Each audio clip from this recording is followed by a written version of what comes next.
The House on Maple Street. It was an old house, the kind you see in horror movies, dilapidated with broken windows and a creaky porch swing that seemed to move on its own. For years, it stood abandoned on Maple Street, shrouded in mystery. People said the house was cursed, but no one knew why. Many stories circulated, tales of strange noises, shadows moving inside when no one was there, and an eerie light that flickered in the windows late at night. No one had lived there for decades, but that didn't stop people from talking about it. They said it was haunted by the spirit of a woman who had vanished without a trace many years ago. One stormy night, a young couple, Lily and Ethan, moved into the house looking for a fresh start. They were excited about their new home, even though the house seemed to have a strange energy about it. The first few nights were peaceful, but soon they started hearing odd sounds in the middle of the night. At first, it was just the wind howling through the cracks in the walls, or the sound of old floorboards creaking under the weight of something unseen. But as the days passed, the noises grew louder. Footsteps in the hallway when no one was there. A soft whispering that seemed to come from nowhere. Lily brushed it off, thinking it was just the house settling. But Ethan wasn't so sure. One evening, after a particularly cold night, he decided to investigate. He stood by the front door, looking out into the thick fog that covered the street. He could hear a faint voice calling his name just on the edge of his hearing. His heart skipped a beat, and he spun around, but no one was there. He laughed nervously, convincing himself that he was just imagining things, but as he stepped back inside, the air felt heavier, thicker, like something was waiting for him. That night, as they lay in bed, a loud thud echoed through the house. It was followed by soft, shuffling footsteps. Lily jumped up, her heart racing. "Did you hear that?" she whispered. Ethan nodded, his face pale. The footsteps grew louder, closer, until they could hear a faint voice saying, "Let me out!" It was a woman's voice, low, hollow, and full of sorrow.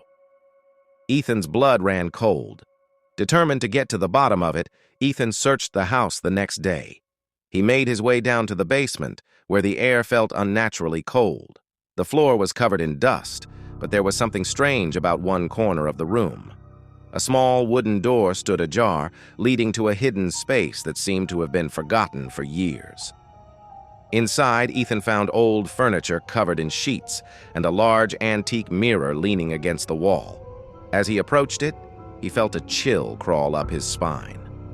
The mirror's surface was cracked, but in the reflection he saw a shadow moving behind him. He turned around, but the room was empty. His heart pounded in his chest, and he quickly backed away from the mirror. But the shadow in the reflection didn't disappear. It lingered, as if waiting for him to move.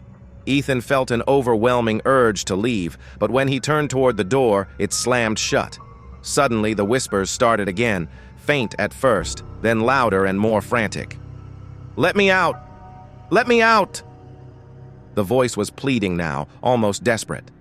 Ethan's fear turned to panic as he tried to open the door, but it wouldn't budge. The shadows in the mirror seemed to grow, twisting and contorting as if they were trying to reach out and grab him. His breath caught in his throat as he heard the unmistakable sound of footsteps behind him. Slowly he turned, and there, standing in the doorway, was a woman in a tattered white dress. Her face was pale, her eyes hollow as if she hadn't seen the light of day in years. The woman spoke again, but this time her voice was cold, as if it came from the depths of a grave. "You shouldn't have come here. This house is mine," she said, her voice echoing in the walls. Terrified, Ethan turned and ran, pushing the door open with all his strength. When he finally reached the stairs, the house seemed to come alive with whispers, shadows chasing him at every turn. He grabbed Lily, pulling her out of bed and out of the house. But as they stepped outside, they heard the same voice one last time. "You can't leave. You'll never leave." They never returned to the house on Maple Street. They moved far away, but sometimes, when the night is still and the wind howls through the trees, Ethan swears he can still hear her voice, soft and sorrowful, calling them back to the house that will never let go. As the darkness outside grows deeper and the whispers begin to fade, remember, there are places just like this house, that can't be escaped. And sometimes, When you're alone in the quiet of the night, you might hear a faint voice calling your name. Perhaps it's a warning, or perhaps it's the sound of something waiting for you to return. If you like this scary story, don't forget to like and share. Your support keeps the horror alive. Have your own spooky experience? Share it in the comments. I'd love to read it. Stay tuned for more terrifying tales.